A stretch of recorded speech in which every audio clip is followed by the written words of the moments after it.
ठुला ठुला समुद्र छन् खोली भेटिँदैन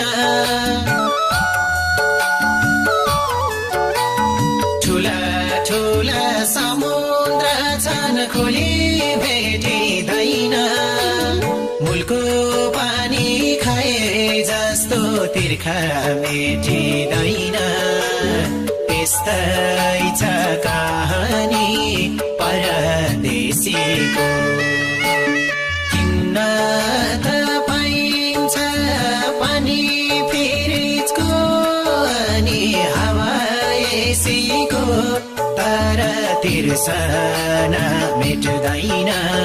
गाउँ बेसीको